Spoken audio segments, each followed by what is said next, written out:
What is up, guys? Zan from the Madden YouTube channel. Today's video, we're going to be taking a look at a cover 2 beating play out of the gun split close Pats. But before we do that, please do me a favor and hit that subscribe button. Also, make sure you guys hit that notification bell so you don't miss any of the uploads coming your way here daily on the Zan Madden YouTube channel. If you guys want to watch me play Madden 20 live, you guys can find me on my Twitch channel, twitch.tv/Zan Madden. The link is below in the description, and I do have exclusive subscriber-only content for my Twitch Prime and Tier 1 subscribers. My Tier 2 subscribers will receive my full Washington Redskins Hot Route Master offense on top of those sub-tips that go out each and every Friday. Okay, guys, let's get into today's tip. We're going to be taking a look at the gun split close Patriots, and the play that we're going to be looking at is the play Y out. Now, this play has a nice little faded, it's actually technically a corner route, believe it or not. This is a play that I don't think enough players use. It's an easy 30, 40, sometimes a touchdown against cover 2 with a simple motion snap. So let's go ahead and take the field with it here. You're going to want to align the twin side of the formation to the wide side of the field pre-snap. Again, this is going to work primarily against the cover 2 defense, which we'll show you here in this example. Now, the route that I was referring to that does count as a corner route is the B receiver. So if you take a look at Williams right there, that route actually counts as a corner route. So if you guys have post flag elite, that would be the spot to play this receiver, just in case that safety gets over there in this play and is able to make a nice play. Now, in terms of the hot routes on this play, you really only need one. You're just going to go ahead and put the inside receiver A on a streak, and then you can kind of max protect after that. So you see right here, this is really all you need to make this work.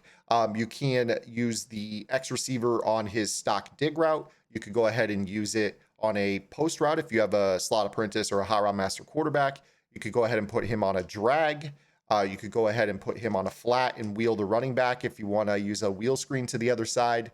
You could put him on a hitch. You could do basically anything you want with this play, but the general rule is just to max protect and streak the A tight end position. Now, as far as the rest of this goes, we like to motion snap the B receiver to the outside about 2 steps or so. And that's going to allow you to get a free release and allow him to kind of run his route and then fade to the outside, allowing us to make this outside pass lead. And right there, you would just go ahead and possession catch or click on rack and get a position so you could rack it up the sideline and stay in bounds. Obviously, that'll take a little bit of practice. It's something that you'll have to spend some time with before you can actually rip it in a game, but you could definitely go ahead and do that as well. Again, you're just going to kind of throw an outside pass lead, kind of click on and try to rack it upfield so that way you can get a better angle, not rack into the sideline. So you see right there how that can be an easy one-play score. And the reason for this is that this route gets that extra little hitch at about, give or take 15 yards, 12, 13, 15 yards, somewhere in there. And that's going to allow him to get that extra release to the outside. Now, if you were to compare that to a traditional fade, I mean, you can see how it's not that much different than an actual streak, which is going to make the safety's job a little bit easier. Now, if you wanted to makeshift this concept on any play, this would be what you would do. You would just put him on a fade. But again, you're going to notice that the safety can get over to that throw just a little bit more easily. When you go to throw that, you see how that safety can kind of get there. If he had a little bit of speed, he definitely could make a play on that ball or at least hit the wide receiver and jar it loose. So, you could try a fade if you like. This should be a little bit reminiscent of the setup that we showed you out of the week close from Colt 45. This is actually a tip coming from Colt 45 yet again out of his Patriots offense that he likes to run, which is a very multiple formation offense. He likes to be in the shotgun, and he has a lot of unique plays that he runs from a lot of formations. But again, all you're doing here, max protect, streaking the inside tight end on this play, and then motion snapping this B receiver to the outside. You're going to notice at about 15 yards, he's going to hitch and go outside. That's going to give you a better ability to throw this ball, click on, and make that play without the safety getting over there in time. So, yes, this is your play. This is something you can obviously flip. So if the ball were on the other hash mark, you could go ahead and flip your formation so you can run it to the other side. Again, it would just be basically the same setup against your cover 2, where you're just going to motion snap the outside receiver a few steps towards the numbers, let him go. He's going to hitch up and fade to the outside. You're going to be able to kind of click on and rack it up the sideline for an easy one-play score. So free release, extra outside release about 15 yards into the route. You're going to be able to pretty consistently throw that ball on the sideline against cover 2. Your opponent is going to have to widen out their safety to really have an impact on this. So what you'll probably notice they'll do is after they give it up once and they want to stay in cover 2, they'll probably do something like this where they'll move him out wide. If you catch them really doing this a lot, my recommendation is to take advantage of the fact that this is considered a corner post. Not really a corner post. It's under the post flag elite is what I'm trying to say, umbrella in terms of catching traffic. So if you catch them widening out that safety, don't be afraid to necessarily do something where you might go ahead and motion the receiver across the formation the opposite way. So he now is running a post route. You're going to notice that he's going to be able to get into a nice little area to the inside on this. And again, he holds on to it here in this example, but you'll need post flag elite to consistently hold on to that ball in traffic with that body positioning. But if you catch them really cheating on that sideline throw because they're moving that safety to the outside, it is a little bit tougher throw.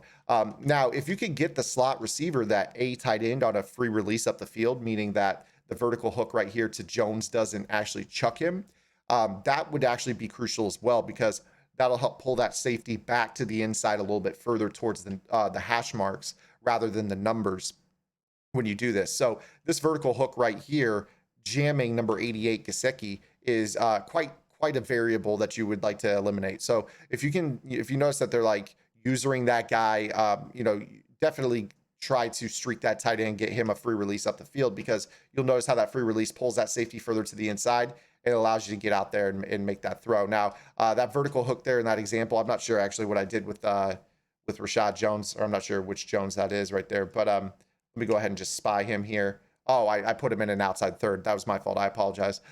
So that's why that fade was covered. But yeah, we'll get into that as well as how you should defend this as well. But again, if you get a free release up the middle, that's really going to help pull that safety in towards the numbers or to the hash marks, allowing you to make this throw a little bit more easily towards the sideline. So that's definitely something you want to look out for. So let's go ahead and talk about how you would defend this. I think the easy answer is obviously a cover 3 shell. I think that is immediately what you should go to. It's something that where the outside player on the cover 3 is going to be able to play that because you've got a safety help in center field to take the seam route, and then you're going to be able to stop that little corner route that's on this play as well. So you see right here in a cover 3, this is actually a cover 3 match. Let me go ahead and click off right here. You're going to notice that it does a pretty good job at shutting this down. So if you face this concept, get out of cover 2. Cover 3 is your friend. You'll see right here how this looks. You go to run that little corner route, and that's going to go right to that defender that's in the cover 3. So just a simple swap of your coverage shell to a cover 3 is advisable. If your opponent is playing cover 2 shell where they're getting reroutes in the flats, especially big nickel over G, this is a popular formation where they'll put this player into an outside third on the left.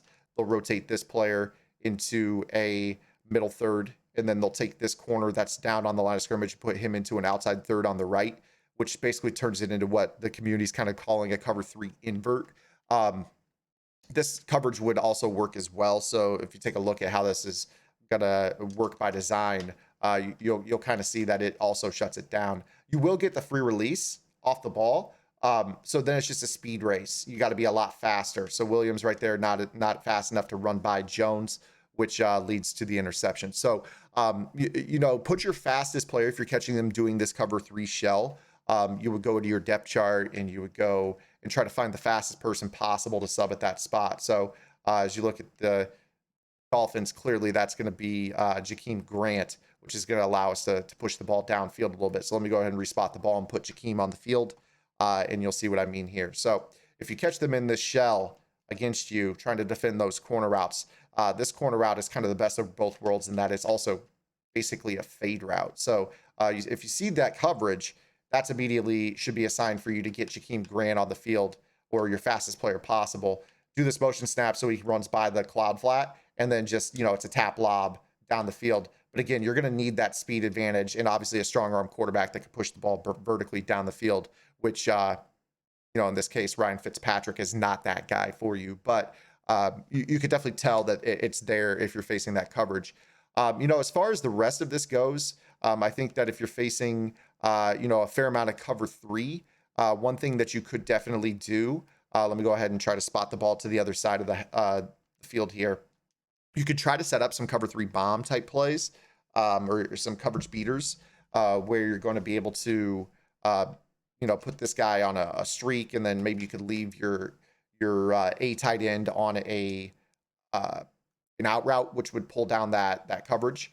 But again, you're going to be looking at hopefully this skinny post can beat that for you know, a one play score here. So you do some sort of motion like this, let X run out in front of B, get that match coverage, and then you're going to try to throw like an outside pass lead. And you see again, just Fitzpatrick does not have that arm where if you had a 99 throw power quarterback, you'd be looking to take a shot deep to the right side over. I'll try to show you where we'd actually be trying to target this ball. So you see how Grant, we can't just push the ball out far enough. We're actually looking to throw the ball in this area of the field right here.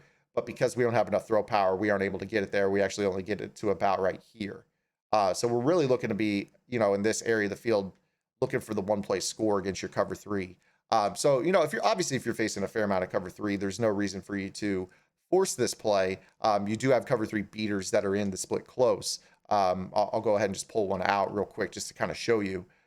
So everyone knows, you know, halfback wheel, that's a pretty easy cover three beater. So if you catch a fair amount of cover three, you would just basically go to something, you know, like so, where you would motion this guy across, you know, just leave him on a streak, let him run out, and then hopefully you're going to be able to throw, you know, this throw over the top, which is exactly what we're looking for right there. And even with Fitzpatrick, you don't need the top end throw power to make that throw. So while you would need it for the play Y out, you don't necessarily need it for halfback wheel.